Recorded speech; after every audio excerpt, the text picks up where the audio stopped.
elections with the zonal deputations on tomorrow, and the media will be briefed by our Baris Karyakarta Sri Bidut Deborma ji, and with us today Janjati Morcha State President Vikas Deborma and myself David Deborma, General Secretary Janjati Morcha, and I would like to request Adarniya Bidut Deborma ji to brief this media. Thank you.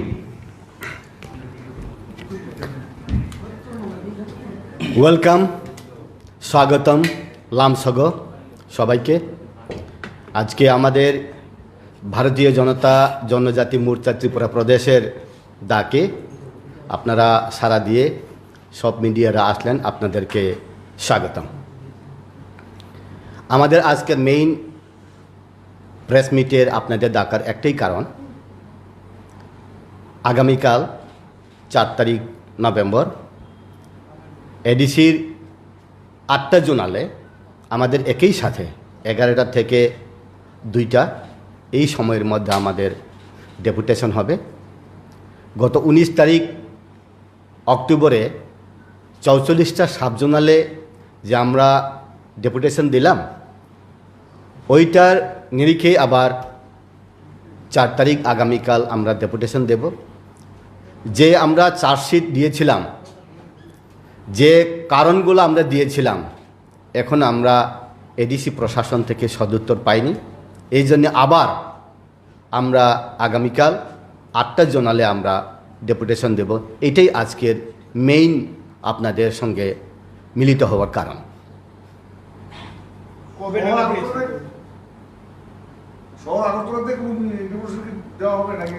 শহর আগরতলাতে কোনো zonal office নেই। আমাদের urban district আছে, এখান থেকেও জনজাতিরা আমাদের West zonal খুমুলুঙ্গে যাবে।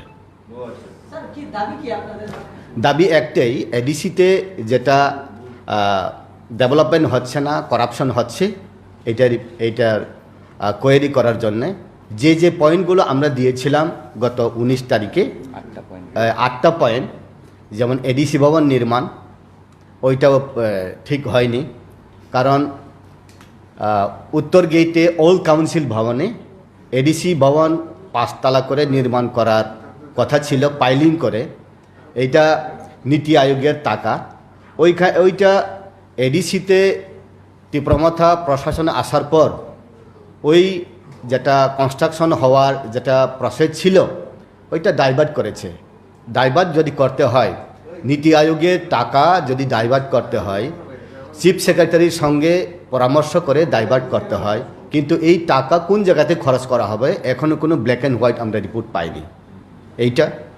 আর বিভিন্ন জায়গাতে আমরা দেখলাম খেরাংবার হসপিটাল নির্মাণ থেকে শুরু করে কম্পিউটার ডিস্ট্রিবিউশন করার জন্যে যেটা টেন্ডার হয়েছিল, এইগুলা শুরু করে রাবার প্ল্যান্টেশনের যেটা করাপশন, ওইগুলা শুরু করে প্রত্যেকটা ডিপার্টমেন্টের প্রত্যেকটা হেড আমাদের এখানে 8টা পয়েন্ট আছে। গত 19 তারিখেও যে পয়েন্ট, এই পয়েন্ট আমরা আবার রিপিট করছি। এই জন্যেই 4 তারিখে আমাদের গণতান্ত্রিকভাবে সুষ্ঠুভাবে আমরা ডেপুটেশন দেব 8টা জোনালে, 8টা ডিস্ট্রিক্টে। বিদ্যুৎবাবু, একটা প্রশ্ন হচ্ছে, আমি এটার বাইরে গিয়ে একটা প্রশ্ন করছি, যেহেতু জনজাতি মোর্চার তরফ থেকে সাংবাদিক সম্মেলন আপনারা করছেন, একটা বিষয় আপনাদের তরফ থেকে, দলের তরফ থেকে বলা হয়েছিল যে মথার সঙ্গে আপনারা কোনো ধরনের জোটে আপনারা যাবেন না বা যাওয়া প্রয়োজন নেই। কি মনে হয়, মানে আপনাদের জনজাতি মোর্চার উপর কি এবার আপনাদের দল বিজেপি কি এবার একটা ভরসা করতে পারছে যে এবার জনজাতি মোর্চা একাই এই তীব্রামাথাকে পাহাড়ে একটা বিশাল টেক্কা দিতে পারবে বিধানসভা নির্বাচন? ভারতীয় জনতা জনজাতি মোর্চা সমস্ত ত্রিপুরাতে সব কিছু রাজনীতিগতভাবে, সাংগঠনিকগতভাবে সব কিছু ট্যাকেল দেওয়ার ক্ষমতা ভারতীয় জনতা জনজাতি মোর্চা ত্রিপুরা প্রদেশের আছে। কিন্তু যদিও কার সঙ্গে সমঝোতা হবে না হবে, এটা দিল্লি আমাদের কেন্দ্রীয় যেটা সংগঠন প্রদেশ, তাদের উপরে নির্ভর। আমাদের জনজাতি মোর্চা এই ব্যাপারে আমাদের কিছু বলার কোনো স্পেস নেই। যেহেতু আমরা দেখেছিলাম যে একেবারে যেটা সদ্য সমাপ্ত আমাদের এডিসি নির্বাচনে জনজাতি মোর্চা একটা ভালো ফলাফল করেছে, যে যতগুলো সিট আপনাদের কাছে দেওয়া হয়েছিল আপনারা সেখান থেকে ভালো সংখ্যায় জিতিয়ে আনতে পেরেছেন, কিন্তু আইপিএফটি সেটা পারেনি। এবার যদি মতার সঙ্গে বিধানসভা নির্বাচনে দেখা গেল যে 50-50 আপনাদের সঙ্গে জোট হলো, যদিও এটা মানে এখনো সম্ভাব্য নয়, কিন্তু যদি সেটা হয় কোথাও কি আবার সেটা আপনাদেরকে অবিশ্বাসের একটা জায়গায় থাকবে যে আপনারা সুযোগ পেলেন না, জনজাতি মোর্চা সুযোগ পেল না কাজ করতে? 2021-এর এডিসি ইলেকশনে 28টা সিটের মধ্যে 17টা সিট দেওয়া হয়েছে আইপিএফটিকে, 11টা সিট বিজেপি কন্টেস্ট করলো। 17টা সিট দেওয়ার পরে 0-0 হলো আইপিএফটি। 11টা সিট বিজেপি নেওয়ার পরে 10টা সিট আমরা 10 জন এমডিসি পেলাম। আমাদের আউটস্ট্যান্ডিং অ্যাচিভমেন্ট। এখন আগামী বিধানসভা ইলেকশনে 2023-এ সিট সমঝোতা হবে না এটা সময় কথা বলবে, কিন্তু মাননীয় আমাদের ত্রিপুরা প্রদেশের থেকে প্রেস মিট করা হয়েছে কিছুদিন আগে, আপনাদেরকে নিয়েই ডক্টর অশোক সিনহা, কেউর সঙ্গে কোনো সমঝোতা হবে না। আপনারা বুঝলেন, যেহেতু এটা ত্রিপুরা প্রদেশ থেকে বলা হয়েছে প্রেস মিট করে, ডেফিনেটলি কেন্দ্র থেকে ইশারা পেয়ে কেন্দ্রের আশীর্বাদেই এটা বলা হয়েছে। Any other questions, please?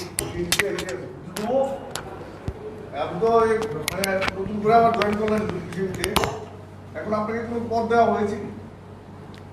আমি পদের জন্যে বিজেপিতে আসিনি, ওইখানেও আমার পদ নেই, এখানেও আমার পদের কোনো দরকার নেই, কাজ হলো মেইন। আপনারা তো বিভিন্ন বিষয় নিয়ে আন্দোলন করছেন, ডেপুটেশন ভিলেজ কমিটি নির্বাচন নিয়ে কি আপনারা কোনো ধরনের ডেপুটেশন আন্দোলন, যদি এখনো ভিলেজ কমিটি নির্বাচন করছেন?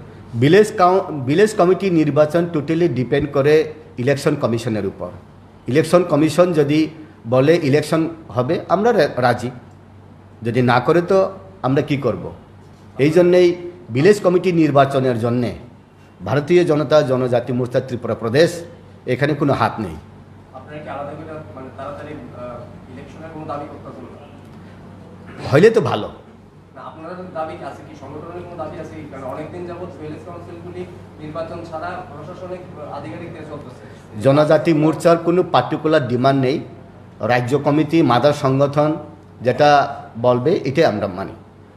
জনজাতি মোর্চার আলাদা কোনো ডিমান্ড নেই? জনজাতি মোর্চা বলে আলাদা কোনো এটা পার্টি না, এটা ভারতীয় জনতা পার্টির ব্রাঞ্চ মাত্র।